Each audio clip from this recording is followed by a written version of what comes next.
Hi hello लोगोफोर नोंथांमोनखौ बयखौबो आंनि मोनसे गोदान भिडिअ फिन खेबसे बरायहरनाय थाबाय आरोना लोगोफोर लोगोफोर जायखियानो जादोला बे समावहाय नोंथांमोना बे मोनसे भिडिअखौहाय सोरनिबा फेसबुकफोराव नङाबा इउटुब चेनेलफोरावहाय नुखाबायबो जानो हागौ नुवाखैब्ला नोंथांमोना आंनि चेनेलनि गेजेरजों आंनि भिडिअनि गेजेरजों भिडिअखौ जोबजासिम नायलां आरोना लोगोफोर बे समावहाय आं दायो बांद्राय गोबाव खालामबाय थालासे सिदा डिसक्लेमारखौ लागायदेरना होलांदिनि नोंथांमोना जोबजासिम नायथ'दो बिदिब्ला नोंथांमोना मोनथिखाबाय जानो हागौ आं दायो नोंथांमोननि सेरावहाय मा भिडिअ लाना फैदों बा मा कन्टेन्ट लानानै फैदों बै आंनि थाम्बनेल आरो टाइटेलखौ नायनानै नङाब्ला लोगोफोर जायखियानो जादोला बे समावहाय अलरेडि नोंथांमोना मोनथिखादोंब्ला नायाब्लाबो जागोन आरो मोनथियाखैब्ला नोंथांमोना भिडिअखौ जोबजासिम नायलां अब्लानो बुजि मोनगोन आं दायो नोंथांमोननि सेरावहाय मा भिडिअ लानानै फैदों आरो मा कन्टेन्ट लानानै फैदों आरोना लोगोफोर सासे लाइमोन गथ' सिख्लायाहाय मथा मथि बिथांनि एजआहाय 12-13 बैसोनि जागोन आरोना 12-13 बोसोर बैसोनि गथ' जागोन बिथांनि जिउआवहाय ओरैबायदि मोनसे आत्मा हाबदोंमोन आरोना लोगोफोर माने भुट साफि फैदोंमोन होनना बुंनाय खोनादों आरोना लोगोफोर बिथांनि गथ'आ मथा मथि 6-7 मान्थ जादों होनना बुंनाय खोनादों आंनि खोनानाय मथेयाव आरोना लोगोफोर बिथांनि न'खरावहाय गोबां खस्थ'नि गेजेरजों बिथांखौ गोबां फाहामथायबो होदोंमोन डाक्टार अजा बायदि बायदिफ्राव लांनानै आरोना लोगोफोर थेवब्लाबो बिथाङा फाहामथायखौ मोजाङै मोननो हायाखैमोन आरोना लोगोफोर जायखियानो जादोला बे समावहाय आं फंनैसो बाथ्राखौ शेयार खालामनायनि सिगाङावनो नोंथांमोननि सेरावहाय बे भिडिअनि क्लिपखौ देखायलांनो हानाय नोंथांमोना जोबजासिमब्ला बे भिडिअनि क्लिपखौ नायलांबानो जाबाय आरोना लोगोफोर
लोगोफोर भिडिअआ बेनोमोन निसय नोंथांमोना जोबजासिम बे भिडिअखौ नायदोंब्ला थारैनो बुजि मोनखाबाय आरो बिथां गथ'नि देहायाव माबायदि अबस्था जानानै दंमोन अलरेडि नोंथांमोना नुखाबाय नङाब्ला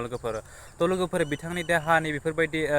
3-4 लाखसो खरस जाखांनायनि उनावबो बिथांनि देहाया हामाखै होनना बुंनाय खोनादोंमोन नोंथांमोना अलरेडि नुवा होमब्ला लोगोफोर बिथांनि देहाया माबायदियै हामखो आरो बोरैहाय हामखो मा जाहोननि थाखाय बोरै फाहामखो आरोना लोगोफोर इजिलि खम खरसावनो आरोना लोगोफोर आं नोंथांमोननि सेरावहाय बुंलांनि नोंथांमोना नायलांबाय था भिडिअखौ आरोना लोगोफोर ओरैबायदि बिथांमोनखौ गोबां गोजानाव लांनानै डाक्टार अजा कुबिराज बायदि बायदिफोराव लांनानै बिथांमोना फाहामथाय होदोंमोन थेवब्लाबो हामनोनो थाङाखैमोन होननानै बुंनाय खोनादों आरोना लोगोफोर बेनि गेजेरावहाय न'खरनि जिथु बिमा बिफा बा न'खरनि बाहाय बाहागिफोरा बिथांखौ बेफोरबायदि खरस खामसेयावबो जुदि हामाब्ला मोनसे राहा लानो होननानै बिथांमोना मोनसे राहाखौ लादोंमोन आरो जिहेतु न'खरावहाय बिथांमोननि न'खरावहाय बाथौआरि धोरोमारि नालाय बिथांमोना जिहेतु न'खराव मोनसे आर'जजों लोगोसे गामिनि दौरि दौसि बा आसारिखौ लिंनानै मोनसे बाथौनि मोन्थोरजों रायसननायाव बेफोरबायदिनि दै गोथार सारना होनानै बाथौनि मोन्थोरखौ लानानै जुदि रायसननायाव बिथांनि जिथु आत्मा जिउआवहाय ओरैबायदि 7-8 मान्थनि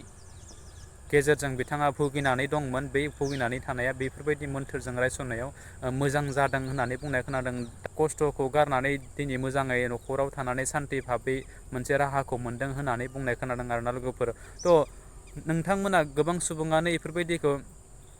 बिसास खालायोबो जानो हागौ आरो खालायाबो जानो हागौ आरोना लोगोफोर। थ' आं बेफोरखौ मोन्थिलासै, नोंथांनि बेफोर फोथायनायसै नङा होमब्ला? जायनि गोसोआवहाय जा फोथायनाय दङ बिथांमोना बेफोरखौ फोथायखायो आरो जायनि गोसोआव जा फोथायनाय गैया बिथांमोना फोथायखाया नङा होमब्ला? ओंखायनो आं दायो नोंथांमोननि सेरावहाय बांद्रायखौ बुंनो थांलासै। जाबायदि बिथांनि गथ'आहाय बेफोरबायदि अबस्था जादोंमोन आं बेखौसो नोंथांमोननि सिगाङावहाय फोरमायदों आरोना लोगोफोर। थ'